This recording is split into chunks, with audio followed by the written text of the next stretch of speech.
오늘 하나님 말씀 빌립보서 2장 25절에서 30절까지 말씀입니다. 빌립보서 2장 25절에서 마지막 30절 제가 먼저 읽겠습니다. 그러나 에바브로디도를 너희에게 보내는 것이 필요한 줄로 생각하노니 그는 나의 형제요 함께 수고하고 함께 군사된 자요 너희 사자로 내가 쓸 것을 돕는 자라. 그가 너희 무리를 간절히 사모하고 자기가 병든 것을 너희가 들은 줄을 알고 심히 근심한지라. 그가 병들어 죽게 되었으나 하나님이 그를 긍휼히 여기셨고 그뿐 아니라 또 나를 긍휼히 여기사 내 근심 위에 근심을 면하게 하셨느니라. 그러므로 내가 더욱 급히 그를 보낸 것은 너희로 그를 다시 보고 기뻐하게 하며 내 근심도 덜려 함이니라. 이러므로 너희가 주 안에서 모든 기쁨으로 그를 영접하고 또 이와 같은 자들을 존귀히 여기라. 그가 그리스도의를 위하여 죽기에 이르러도 자기 목숨을 돌보지 아니한 것은 나를 섬기는 너희의 일에 부족함을 채우려 함이니라. 아멘.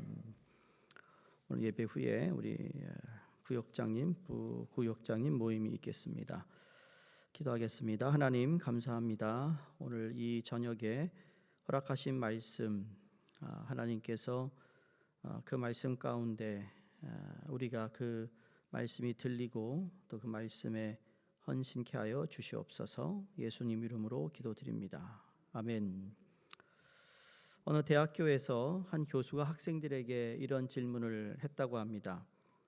한 부부가 있는데 남편은 매독에 걸렸고 아내는 심한 폐결핵에 걸려 있었고 그 가정에 아이들이 넷이 있는데 한 아이는 며칠 전에 병으로 죽었고 남은 세 아이는 결핵으로 누워서 살아날 것 같지 않은 상태인데 이 부인이 임신 중이었다면 어떻게 하는 것이 좋은지 이야기를 해보라고 했다고 합니다. 그 물음에 어느 한 학생이 단호하게 이렇게 얘기합니다. 낙태 수술을 해야 합니다. 또는 아이를 낳는 것은 아이에게 무모한 짓을 하는 것입니다. 라고 단호하게 대답했다고 합니다. 그때 교수가 이렇게 말했대요. 자네는 지금 베토벤을 죽인 것이네. 그 가정에서 태어난 마지막 아기가 위대한 작곡가 베토벤이었다는 이야기예요. 자, 한 생명을 소중하게 여기는 하나님의 뜻에 순종과 사랑과 그렇죠. 그 다음에 그렇지 못한 것. 그러니까 하나님의 뜻에 순종하는 사람은 아마 그 순종을 통해 기쁨을 맛보는 사람인데 그 기쁨을 맛보지 못한 사람은 하늘과 땅 사이에 그 기쁨이 무엇인지를 알 수가 없는 것이라는 거죠. 여러분, 순종의 삶이 우리에게 기쁨을 가져다 준다는 거 아시나요? 순종한다는 그 자체 상황에서 이런 상황에 순종한다는 거 참 어렵습니다. 그런데 그 순종한 사람과 순종하지 못한 사람의 차이가 하늘과 땅과 같은 차이라는 거예요. 지난주에 에바브로디도에 대한 이야기를 시작했습니다. 그리고 하나님이 찾는 사람이라는 시리즈를 이제 오늘로 제가 이제 마치고 이제 다음 주부터는 다른 시리즈로 말씀을 나누게 되는데요. 사도 바울에게 에바브로디도가 어떤 존재였고 그의 충성과 순종에 관한 말씀을 드렸던 것 같아요. 그가 순종해서 나갔죠. 근데 우리에게 두 가지 확신이 있어야 순종의 길을 갈 수 있다라는 것을 발견합니다. 두 가지 요소가 있어야 우리가 순종합니다. 이 확신이 뭔가 하면 하나님의 주권에 대한 확신이 있어야 합니다. 하나님이 시작하셨고 하나님이 과정을 진행하시고 하나님이 그 일을 마무리하실 것이다 라는 확신입니다. 하나님의 주권에 대한 확신. 이게 있으면 순종을 할 수 있습니다. 근데 하나님이 이 상황을 책임지고 있다는 것을 내가 믿지 못하기 때문에 순종하기가 두려운 것이죠. 빌립보서에서 기록된 바울의 필체를 자세히 보면 자신의 순종이라는 것과 하나님의 주권이라는 것이 마치 그물과 같이 이렇게 얽혀져 있어요. 빌립보서 1장 12절 여러분 한번 보시면 함께 읽겠습니다. 형제들아 나의 당한 일이 도리어 복음 전파의 진전이 된 줄을 너희가 알기를 원하노라 그랬습니다. 지금 바울이 빌립보서를 쓰면서 자신이 쇠사슬에 매인 그것이 자기로 하여금 복음을 전하지 못하는 방해거리가 된 것이 아니라 하나님의 주권 아래서 그것이 허락되었고 하나님 그것을 쓰신다는 주권에 대한 확신이 있었다라는 것을 고백합니다. 내가 지금 당한 일이 도리어 복음 전파에 방해가 된 줄 알지? 그렇지 않다. 진전이 될 줄을 너희가 알기를 원하노라. 그러면서 14절에 이렇게 고백합니다. 14절에 보시면 함께 읽습니다. 형제 중 다수가 나의 매임으로 말미암아 주 안에서 신뢰함으로 겁없이 하나님의 말씀을 더욱 담대히 전하게 되었느니라. 아멘. 바울이 말하기를 내가 기쁘게 감당한 순종을 하나님이 쓰셨는데, 그리고 하나님의 주권 아래 이 쇠사슬마저도 복음을 전하는 도구가 되게 하셨다라는 것을 고백하고 있어요. 그러니까 하나님의 주권을 우리에게 말하고 있는데, 다시 한번 보겠습니다. 우리 화면 보시면 빌립보서 1장 6절에 이렇게 얘기합니다. 너희 안에서 착한 일을 시작하시니가 그리스도 예수의 날까지 이루실 줄을 우리는 확신하노라. 그러니까 지금 계속 사도 바울이 빌립보 교인들에게 하나님이 하고 있어, 하나님이 시작하셔서 하나님이 이 일을 이루실 거라는 것을 계속 말씀하고 있어요. 다시 말해 하나님의 주권에 대한 확신을 가지고 있는데, 여러분 우리도 하나님의 주권을 확신할 수 있기를 간절히 바랍니다. 그러니까 하나님이 우리를 하나님의 자녀로 부르시고 때로는 하나님의 계획에 합당한 사람으로 만들기 위해서 소위 고난의 과정을 지나도록 허락하실 때가 있어요. 그런데 하나님은 그것을 헛되이 하시는 하나님이 아니라는 겁니다. 하나님이 알지 못하는 일을 여러분 하나님이 하시지 않아요. 하나님이 모르는 일이 하나도 없어. 하나님은 모든 걸 알고 계시잖아요. 그러니까 하나님께서는 우리의 삶의 모든 과정을 사용하실 수 있고 쓰실 수 있다라는 말입니다. 그럼 순종의 삶을 살기 위해서 또 하나의 확신은 뭔가 하면 우리를 향하신 하나님의 사랑에 대한 확신입니다. 하나는 주권에 대한 확신, 다음 점에는 사랑한다는 확신입니다. 자, 빌립보서 2장 13절 함께 읽겠습니다. 너희 안에서 행하시는 이는 하나님이시니 자기의 기쁘신 뜻을 위하여 너에게 소원을 두고 행하게 하시나니. 그러니까 우리의 마음을 움직여서 순종하게 하시는데, 그 일로 인해서 우리가 해를 입는 것이 아니라 그 일을 통해서 하나님은 정말 축복을 우리에게 주시기를 원하시는 사랑의 하나님이라고 고백하고 있습니다. 여러분, 주권과 사랑에 대한 신뢰가 순종을 가능케 하는 거예요. 부부 사이도 그렇지 않나요? 부모와 자녀 사이도 그렇습니다. 내 남편이 나를 사랑한다는 걸 확신하고 있으면, 그렇죠? 남편이 하고 있는 일에 대해서 내가 모든 걸 다 맡길 수 있다면, 그렇게 사랑을 받고 있고 모든 걸 맡길 수 있다면 그 사람은 뭘까요? 편안할 거예요.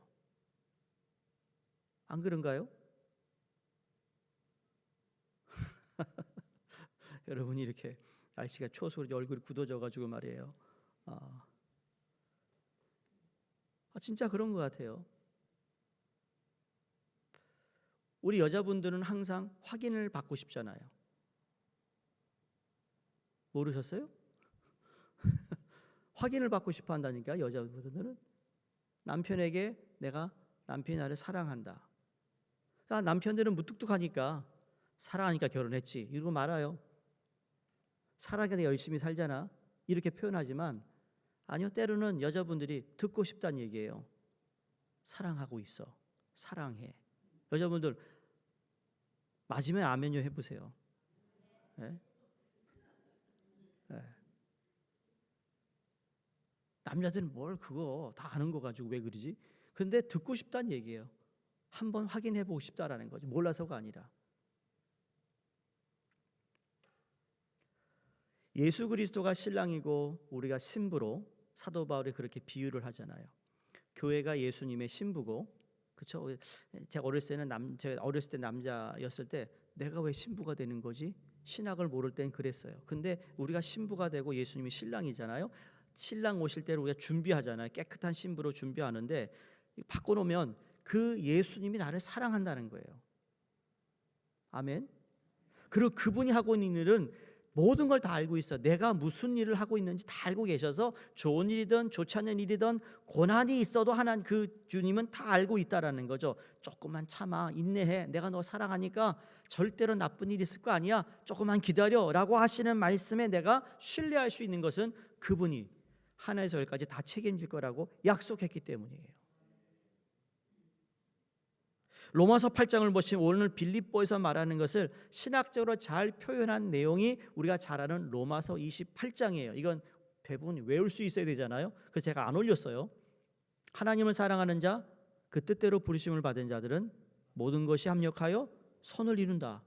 합력하여 선을 이룬다 그랬잖아요. 근데 그 전제가 뭐냐면 하나님을 사랑하는 자, 그 뜻대로 부르심을 받은 자라는 거예요.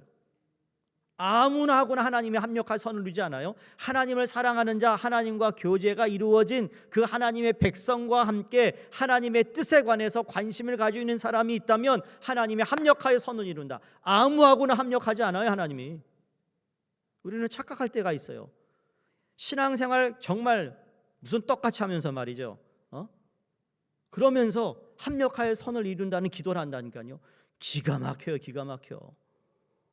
깜짝 놀래요. 때로는요. 저런 기도를 할 수 있을까? 무슨 떡같이 사는데 말이야. 생각 좀 해보자고요. 생각 좀 해보자고요. 그런데 내 상황이 아주 안 좋고 힘들어도 그래도 하나님을 사랑하고 하나님께로 부르심을 받은 삶을 살려고 노력하는 자에게 하나님이 손을 내미시고 붙잡아 주셔서 선을 이루신다. 이게 우리 하나님이라는 거예요. 그 주권을 바울이 확신하면서 따라가게 했던 힘이 무엇인가? 사랑이라고 하는데요. 자, 이건 우리가 함께 읽으면 로마서 8장 38절 39절 시작. 내가 확신하노니 사망이나 생명이나 천사들이나 권세자들이나 현재일이나 장래일이나 능력이나 높음이나 깊음이나 다른 어떤 피조물이라도 우리를 우리 주 예수 그리스도 안에 있는 하나님의 사랑에서 끊을 수 없으리라. 아멘. 여러분, 이 본문을 가지고 우리가 부르는 찬양이 뭐죠? 그 사랑, 그렇죠? 그 사랑이라는 찬양이 있잖아요. 복음성가. 생명도 천사도, 그렇죠? 끊을 수 없는 그 사랑, 예수. 순종함으로 승리했던 믿음의 선조들을 보면 하나님의 주권과 하나님의 사랑에 대한 확신이 그들에게 있었어요. 18세기 영적 지도자였던 디크로사라는 분이 이런 말합니다. 지금 이 순간을 최상의 것으로 받아들이고 살아가라. 하나님의 보편적인 선하심을 전적으로 신뢰하라. 모든 일은 하나도 예외 없이 우리의 성화를 위한 도구이며 수단이다. 우리를 향한 하나님의 목적은 언제나 우리에게 최선의 선함을 가져다 주신다.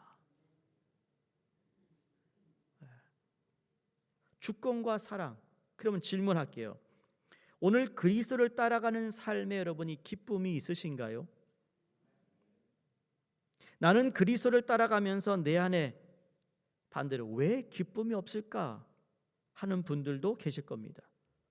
성경에서 약속하신 이 세상에 줄 수 없는 이 그 기쁨이 왜 나에게는 없을까 하는 의문이 있다면 제일 먼저 내 자신에게 물어봐야 할 질문은 나는 지금 순종의 길을, 좁은 길을 택했는가 물어야 됩니다. 아까 우리 집사님 기도 가운데 예수님을 따라가는 길, 좁은 길, 험난한 길이라고 그랬거든요. 나는 그 순종을 선택했는가? 라는 질문을 해보면 금방 답이 나옵니다. 멀리 둘러가서 갈 필요 없어요. 내가 지금 기쁨으로 주님을 따라갑니까? 따라가지 않는다면 그러면 다 다른 질문이죠. 지금 순종의 길을 선택했습니까? 왜냐하면 순종을 하면 반드시 기쁨을 하나님이 약속하셨기 때문이거든요. 근데 순종 못하는 이유는 순종했다가 내가 해를 당할 것 같아, 불이익을 당할 것 같아, 내가 뭔가 잃어버릴 것 같아 라는 생각 때문에 순종을 못하는 거예요. 내 의지로 하려고 하지 마시고 이럴 때는 십자가 앞으로 나와야 하는 겁니다. 순종을 가능케 하는 것은 하나님에 대한 확신입니다. 십자가 앞에 나와서 내가 십자가로 인해 받은 그 사랑이 새로워질 수 있어야만 우리는 순종의 길을 갈 수 있다라는 겁니다. 자, 에바브로디도를 통해 참된 기쁨의 삶을 누리게 하는, 우리가 배워야 하는 비결이 있어요. 그건 뭔가 하면 자기 중심의 삶이 아니라 타인의 삶을 살아야 한다는 겁니다. 여러분, 참된 기쁨은 내 중심이 아니에요. 나만을 생각하며 사는 결과로 나타나는 것이 아니라 이웃을 생각하는 결과로 나타난다는 겁니다. 어떤 기쁨이 더 큰 기쁨일까요? 나를 위해 내가 기뻐하는 것이 기쁠까요? 남을 돕고 남에게 도움을 주고 남을 정말 살리는 했을 때 기쁨일까요? 전자입니까? 후자입니까? 후자죠. 여러분이 지역사회에 정말 내 시간을 들여, 내 돈을 들여, 내가 희생해 가면서 누구를 위해서 음식을 만들고 도움을 주었을 때, 여러분 그때 돌아오는 기쁨이 더 큰 거예요. 나 혼자 맛있는 거 먹으면 기쁘죠. 그때 좋죠. 잠깐이라니까요. 그건. 그리고 그거 먹은 건 금방 또 배설물로 나가요. 그건 오래 가지 않아요. 근데 그렇게 도움을 줘서 시간이 지나 한 달 후에 그 사람을 만나잖아요. 도움을 줬던 사람 만나잖아요. 그럼 그 사람을 통해 또 기쁜 거예요. 어떻게 지냈냐고. 보세요. 빌립보서 2장을 보시면 세 가지 주제가 삼겹줄같이 얽혀 있습니다. 첫 번째는 기쁨이고, 두 번째는 순종이고, 세 번째는 섬김입니다. 뭐라고요? 첫 번째는 기쁨이요, 두 번째는 순종이요, 세 번째는 섬김. 다시요. 첫 번째 뭐라고요? 기쁨이요, 두 번째는 순종이요, 세 번째는 섬김. 이게 마치 실을 띠듯이 삼겹줄과 같이 엉켜져 있는 게 빌립보서인데, 빌립보서 2장의 구조를 잘 보면 3절과 4절에서 자기보다 남을 낮게 여기라 그럽니다. 6절과 8절에서 예수님이 보여주셨던 나 중심이 아닌 타인 중심의 삶의 모델을 이야기합니다. 7절에 보면 자기를 비워서 종의 형체를 주님이 택하셨다고 말합니다. 8절 이하에 내려가면 바울의 경험을 이야기하는데, 바울이 남을 위해 살았던 그 모습, 내가 복음을 전하는 그 모든 삶이 바로 당신들을 위해서, 그리고 나 자신을 그 일을 위해 제물로 드려진다 할지라도 나는 기쁨으로 헌신하겠다고 고백했어요. 너무 대단하지 않아요? 한 번만 얘기되고 두 번이, 세 번이, 이건 계속 내 중심이 아니고 당신들을 위한 희생이고, 내가 그것 때문에 죽어도 나는 기쁨으로 헌신하겠다. 여러분, 이런 사람을 어떻게 당하냐고요. 에바브로디도에게 와서 똑같은 모습을 지금 사도 바울이 그대로 보여주고 있으면, 얘기하고 있으면, 야, 에바브로디도가 그렇게 살았어. 에바브로디도는 말이에요, 별 볼 일 없는, 존재 가치가 없었던, 교회에서도 그렇게 큰 부각된 사람이 아니었음에도 불구하고 25절에 보면 그는 나의 쓸 것을 돕는 자라 그랬어요. 30절에 보면 나를 섬기는 너의 일에 부족함을 채우려 함이니라. 너희들이 나를 섬기는인데 너무 고마운데 그 섬김을 하지만 부족함이 있지 않겠어? 그걸 에바브로디가 채우려고 했다라는 거예요. 사도 바울에게서 교회 예수 그리스도의 남은 고난을 내 몸으로 채우기를 원한다고 고백하지 않았어요? 똑같은 거예요. 여러분, 신앙생활이라는 건, 교회를 사랑한다는 건, 하나님을 사랑한다는 이야기는, 예수 그리스도를 잘 믿는 사람은요, 내가 희생함으로 말미암아 교회가 잘 되는 것에 기뻐한다는 거예요. 근데 그 일이 두렵고 무서워서 도망치고 피해 다니고 아무것도 안 하는 사람, 예수를 사랑한다? 한번 확인해 봐야 되는 거예요. 입만 살아가지고 말이죠. 여러분, 점점 코로나 이후로 가나안 성도라고 그랬는데, 지금은 가나안 성도를 꺾어가면 어떻게 된가, 뭐라고 부르는지 아세요? 안 나가 성도예요. 안 나가. 요새 안 나가 성도가 많은 거예요. 이유가 어찌되었든 안 나가요. 안 나가. 그전에는 가나안이니까 그래도 조금 이해가 됐는데, 이제는 아예 대놓고 안 나가 합니다. 안 나가. 그러니 교회가 계속 나갈 때, 여러분, 시간이 지나면 이게 어떤 모습으로 될까? 오늘 기도 잘하신 거예요. 깨어 있어야 되거든요. 깨어 있는 자가 하나님을 찾는 거거든요. 여러분 깨어 있으시기 바랍니다. 예?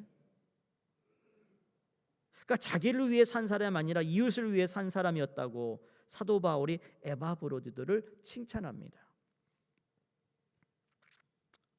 그런데 이게 세상 교육과 정반대예요. 지금 성경이 말하고 있는, 사도 바울이 말하는 것이. 오늘날 여러분, 우리가 태어나서 지금까지 세상 교육 가운데 우리가 받아온 교육은 어떤 것이죠? 살아오면서 전반적으로 누구를 위해 살았어요? 나는 세상 교육이 뭐예요? 나를 위해 사는 거였어요. 나를 위해 공부하고, 나를 위해 학교 가고, 나를 위해서, 다 나를 위한 거였어요. 나밖에 없다고, 결국 남는 것은 나밖에 없다고 나를 위해 살게끔 교육을 받았어요. 나를 위해서라면 누구든지 희생할 수 있게끔 교육받은 것이 우리 교육의 시스템이 아닌가요? 근데 그 결과가 무엇입니까? 자기 중심으로 살아온 그 삶의 결과는 현대인의 삶을 보면 다시 다 황폐해요. 삶이 메말랐어요. 하나님이 우리에게 약속하신 참된 기쁨의 원리는 나를 위해 사는 것이 아니라 나에게 허락하신 이웃들을 위해 사는 삶을 통해 공급받게 합니다. 여러분, 이웃을 돕는 걸 통하여 하나님이 나에게 무한정으로 채워주시는 것을 경험한다는 거예요. 오병이어의 기적이 그거잖아요. 하나님, 예수님 손이 올려졌는데 무한정으로 나온 거예요. 예수님이 스탑했으니까 12강주가 된 거죠. 하루 종일 그렇게 할 수는 없잖아요. 사람이 떡으로만 살 것이 아니라고 했기 때문에. 예수님이 앉아서 떡만 계속 만들어 보세요. 아마 대박 났을 거예요. 한 달 안에 그냥 큰 방앗간 지어가지고 말이죠. 부자가 됐을 거예요. 그랬다면 어떻게 됐을까요? 제사장이며 율법 그 사람들이 다 예수님께 왔을 겁니다. 아부했을 겁니다. 왜? 갑자기 떼부자가 됐으니, 돈이 많으니. 네, 예수님은 그걸 위해 오신 게 아니잖아요. 그런데 그걸 계속 나눠줄 수 있는 건 뭐죠? 하나님이 공급해주고 채워주니까 나눠줄 수 있는 거라는 거죠. 여러분, 그래서 여러분이 앞으로 많은 나눔과 여러분 누굴 돕는 일을 잘 하시라는 거예요. 그건 하나님이 또 채워주실 기회를 만드는 거예요. 확 들어오면 안 나가는 사람 있죠? 그래가지고 우리 소위 말로 아유 저 짠돌이 저거, 여긴 짠돌이 없으리라 믿습니다. 예? 그러니까 왜 짠돌이야? 그 짠순이도 있어요. 짠돌 짠술 없어요. 그렇죠? 없어요. 없어야 됩니다. 어떻게 하면 내가 먼저 베푸고, 여러분 베푸고 나서도 내가 했단 얘기 하지 마세요. 그다 쏟아 붓는 거예요. 왼손이 한 거 오른손이 모르게 하고 그러라고 했잖아요. 그러니까 가장 여러분 이 내가 남을 돕는 거에 큰 기쁨을 경험했던 억만장자가 있었어요. 미국에. 그게 락커펠러입니다. 락커펠러의 어머니가 참 기도의 어머니라고 여러분도 들으셨을 텐데, 락커펠러가 55세 때 그의 삶을 변화시킨 한 터닝 포인트의 사건이 있었다고 합니다. 그 전까지는 락커펠러가 자기 자신만을 위해 살았어요. 33세 때 이미 락커펠러는요, 그 당시 100만 달러를 벌게 됐습니다. 요새는 100만 달러 얘기해도 놀라지도 않아요. 여러분 안 놀라잖아요, 그렇죠? 요새 뭐 억이 무슨 뭐 놀라지 않죠? 억은. 43세에 미국의 최고의 부자가 됩니다. 53세에 세계에서 가장 큰 부자가 됩니다. 그런데 그의 자서를 읽어보면 행복하지 못했대요. 늘 움켜쥐고 살았고 그의 인생이 결코 행복하지 않았는데, 그러다가 54세가 되면서 희귀한 병이 걸렸는데 알로페시아라는 병이라고, 그 병이 그 당시 의학으로 치료할 수 없는 불치병입니다. 머리카락이 빠지고 눈썹이 빠지는 병인데, 그가 그 당시 하루에 100만 불을 버는 락커펠러가요, 하루에 먹을 수 있는 음식량이 1불도 되지 않았다고 합니다. 그러니까 1불어치도 소화시킬 수 없는 불치병에 걸린 거예요. 근데 하루에 얼마를 벌어요? 100만 달러를 버는데. 참 불쌍하지 않아요? 의사가 6개월밖에 남지 않았다, 그렇게 선언합니다. 사형 선고를 받고 락커펠러가 휠체어에서 탄 채 병원의 복도를 지나다가 그의 인생을 바꾸어 놓는 표 하나를 보는데, 그 표가 하나님의 말씀이었습니다. 이렇게 써 있었대요. 주는 자가 받는 자보다 복이 있도다. 그 현판을 보고 생각에 잠깁니다. 그 읽는 순간 그 몸에 전율을 느끼며 묵상하고 있는데 복도 한 부분에서 아주 소란한 소리가 들리더래요. 자초지경을 알아보니까 어떤 어머니가 어린 딸을 데리고 병원에 왔는데 병원비가 없어서 병원에서 입원을 거부하게 된 거예요. 그러면 딸이 죽게 된 상태라는 거죠. 락펠러가 비서를 불러가지고 그 딸 아이의 병원비를 내줍니다. 좀 시간이 지난 후에 알아보니까 그 병원에서 치료를 받은 아이가 생명을 살리게 되었고, 참모를 불러 내가 남은 인생 6개월인데 내가 가지고 있는 전 재산을 어떻게 나눌 수 있는가 계획을 짜오라고 그랬대요. 그때 그는 버는 삶보다 베푸는 삶을 더 살았다고 합니다. 자, 6개월이 지났습니다. 죽었을까요? 살았을까요? 락펠러가 죽었을까요? 살았을까요? 살았어요? 맞아요, 살았어요. 어디까지 살았나? 98세까지 살았어요. 43년을 더 살았어요.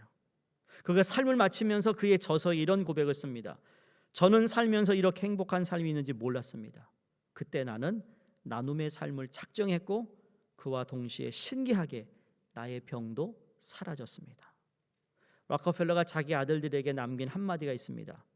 스스로 축복받는 삶을 살면 축복은 따라오게 되어 있다. 하나님이 인간을 지으시면서 우리가 나눔의 삶을 살 때 우리가 기쁨을 누리게끔 하나님 우리를 지으신 줄로 믿습니다. 그래서 성경에서 반복적으로 나 중심이 아닌 이웃 중심으로 살아야 하는 것을 강조하는 이유가 바로 여기에 있어요. 그래서 락펠러가 좋아하는 성경 구절이 사도행전 20장 35절인데 함께 읽습니다. 범사에 여러분에게 모본을 보여준 바와 같이 수고하여 약한 사람들을 돕고 또 주 예수께서 친히 말씀하신 바 주는 것이 받는 것보다 복이 있다 하심을 기억하여야 할지니라. 아멘. 자, 그러면 혹시나 해서 묻습니다. 여러분, 의문이 생기지 않습니까? 그렇게 퍼주는데 어떻게 손해가 안 되고 삶의 기쁨을 가져주는 이득이 될 수 있을까? 따라해 보시기 바랍니다. 하나님의 계산법이 인간의 계산법과 다르다. 하나님의 계산법과 인간의 계산법이 다릅니다. 하나님의 계산법은 무엇이죠?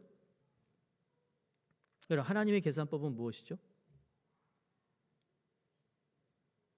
너무 쉬운데 또 제가 얘기하면 맞아 그럴 텐데 또 하나님의 계산법은 뭘까요?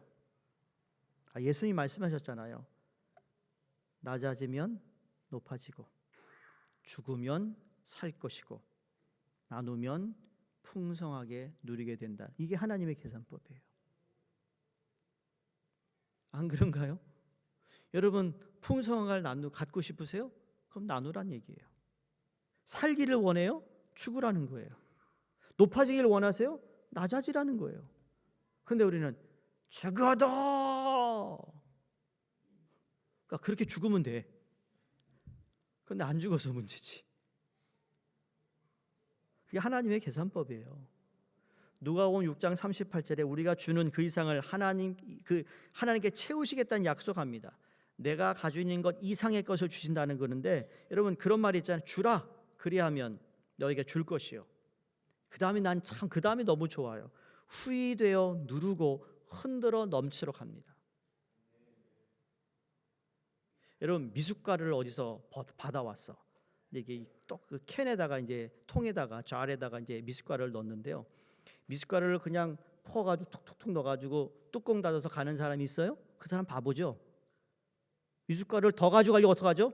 퉁퉁퉁 쳐가지고 이 미숫가루가 툭툭 더 내려가도록, 그래가지고 미숫가루를 더 넣어가지고 꽉 채워서 갑니다.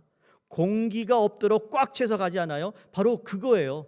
너희가 말이야, 내가 너에게 너 그냥 주라, 너 줘. 그러면 내가 너에게 후이되어 눌러서 흔들어가지고 너희에게 더 줄 거라는 하나님의 약속이라는 거예요.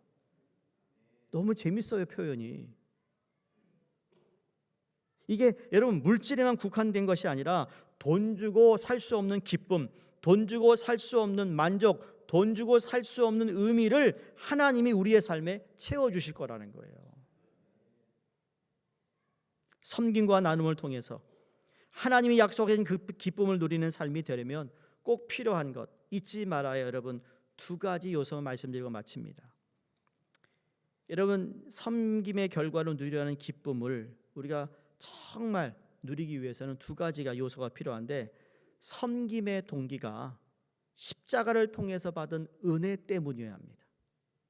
내 의가 아니고요, 내가 잘나서가 아니라 내가 이렇게 하는 것은 바로 십자가를 통해서 받은 은혜 때문이야가 돼야 된다는 거예요. 여러분 26절을 보시면 그가 너희 무리를 간절히 사모하고 자기가 병든 것을 너희가 들은 줄을 알고 심히 근심한지라. 이 말을 자세히 보면 에바브로디도가 자기의 몸이 아프며, 그러면 얼마나 귀찮겠어요? 지금 자기를 보낸 교회 사람들이 자기를 걱정하는 것을 걱정할 정도로 굉장히 섬세한 사람이구나라고 지나칠 수 있지만, 이 구절은 그 이상의 의미를 가지고 있어요. 뭔가 하면 바울이 심히 근심한 자라는 표현을 쓰고 있습니다. 여러분, 심히 근심했어요. 마태복음 26장 37절에 보시면 예수님이 겟세마네 동산에서 예수님이 십자가를 지시기 전에 기도했던 기도의 내용이 뭐냐면 심히 고단하고 고민하고 슬퍼했다. 그때 심히 고민했다라는 그 단어와 오늘 여기서 근심했다라는 단어와 원어가 동일한 단어예요. 왜 이 표현을 썼을까? 이 표현을 쓴 이유가 있지 않겠어요? 에바브로디도의 이웃을 향한 그 섬세함과 모든 민감함의 원천에는 무엇이 있는가? 십자가의 은혜에서 나온 것이라는 것을 알려주고 있습니다. 하나님이 마음 아파하는 것을 내가 아파할 수 있어야 되는 거예요. 하나님이 안타까워하는 일을 보고 나도 안타까워해야 되는 거예요. 그게 하나님의 시선을 가지고 사는 사람이에요. 그게 신앙인이라는 거예요. 우리의 섬김이 진정으로 우리의 삶에 의미를 가져다주고 기쁨을 가져다주고 만족을 가져다주는 그러한 섬김이 되려면 우리의 섬김의 동기가 십자가를 통해서 받은 사랑과 은혜여야 된다는 겁니다.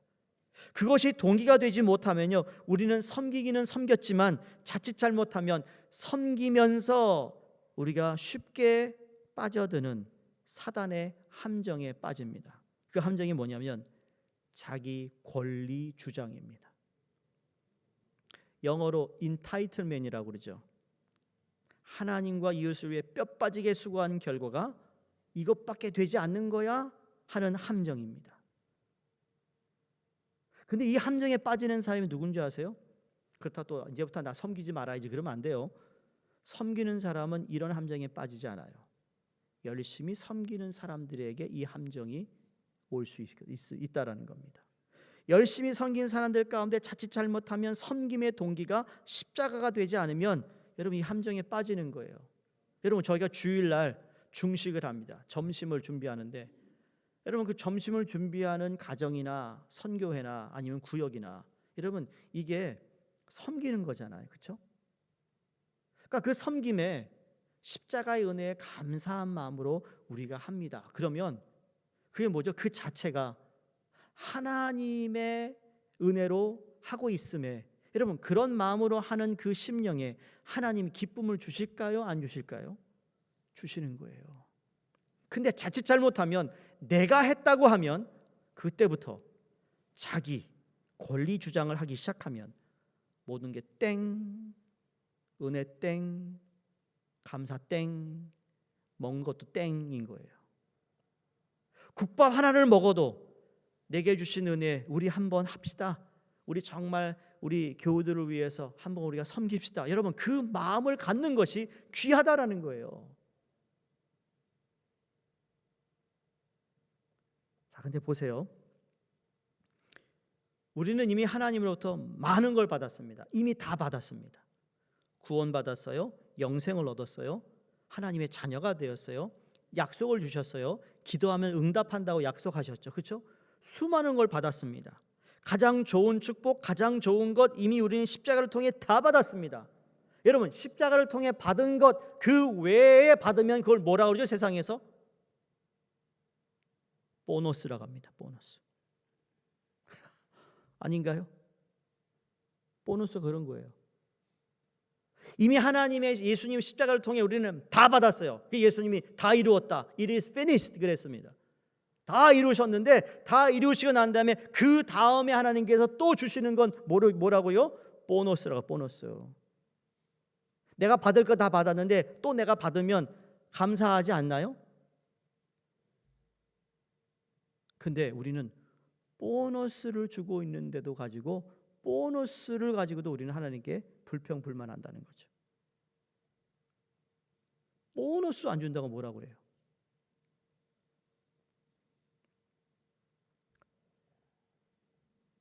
성도님들, 우리는 십자가에서 받은 사랑 하나만으로도 만족할 수 있어야 됩니다. 그럼 두 번째 필수 조건은 뭔가? 대가를 기꺼이 지불할 수 있는 용기가 동반되어야 합니다. 대가를 기꺼이 지불할 수 있는 용기가 동반되어야 한다. 30절을 보세요.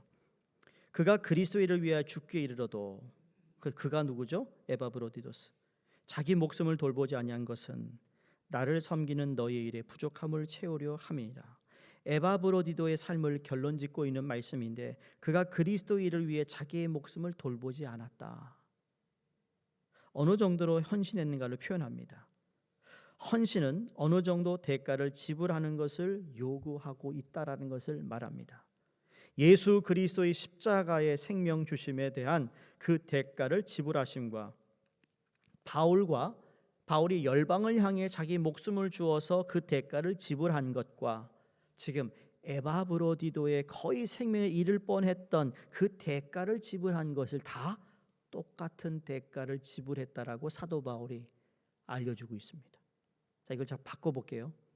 예수 그리스도가 우리를 위해 대가를 치르신 것과 사도 바울이 복음을 전하기 위해 자기의 헌신과 생명을 다한 대가를 치른 것과, 이제 여러분이 예수 그리스도를 위해, 교회를 위해, 하나님 나라를 위해 그 헌신의 대가, 내 몸이 다 쇠하여진다 할지라도, 그러나 이것이 예수 그리스도의 교회와 하나님께 영광이 되는 일이라면 내가 기꺼이 순종하고 그것을 대가를 치르겠다는 그 사람인과 하나님은 똑같이 본다는 거예요. 너무 놀랍지 않아요? 동등하게 하나님이 바라보고 있다라는 거예요. 우리의 섬김이 하나님께 그만큼 소중한 겁니다. 여러분, 소중한 것을 얻는 과정에 대가를 지불해야 하지 않겠습니까? 나중에 하늘나라 갔을 때 말이에요. 야, 아무개야, 네가 그때 내가 기억한다. 아무도 나서지 않는데 네가 모든 걸 그 대가를 지불하는 그 모습을 보고 내가 감동을 받았어. 고맙다. 고맙다. 이런 말 들어야지. 너 겨우 턱걸이 했구나. 그런 말 들으면 되겠어요? 여러분, 천국 가면 여러분 어느 집에서 살고 싶으세요? 이 땅에서 대궐에서 못 살았으면 천국 가서는 대궐에 살 수 있는, 여러분 그 축복 우리에게 이미 주어진 거 아니에요? 난 대궐에 살고 싶어요. 여기 대궐에서 못 살아가지고. 농담이고, 이왕이면 좋은 집 살고 싶잖아요. 이 땅에 좋은 집 말고 하늘나라, 하나님이 상급 주시는 것, 그런 집에서 살 수 있기 위해서는 대가를 지불하는 것에 대해 우리가 두려워하지 말고 예수 그리스도가 더 높임을 받고 그 대가를 지불하는 삶을 통해 하나님은 끊임없이 우리에게 공급해주고 채워주시는 풍성한 은혜를 우리 모두가 경험할 수 있기를 주의 이름으로 축원드립니다. 기도하겠습니다. 하나님 아버지, 감사합니다. 에바브로디도의 삶을 통해서 그가 하나님께 순종하고 주권을 인정할 뿐만 아니라 사랑함으로 사도 바울을 도왔으며 또 교회를 섬겼던 하나님, 그의 신앙을 우리도 본받기를 원합니다. 이 땅에서 우리가 살아가는 삶이 똑같은 24시간, 똑같은 365일을 살지만 하나님께 기억되는 하나님의 사람으로 살아갈 수 있도록 도와주시옵소서. 그래서 신앙으로 우리의 삶을 보여주는 우리 모든 성도님 될 수 있도록 축복해 주시옵소서. 예수님 이름으로 기도드리옵나이다. 아멘.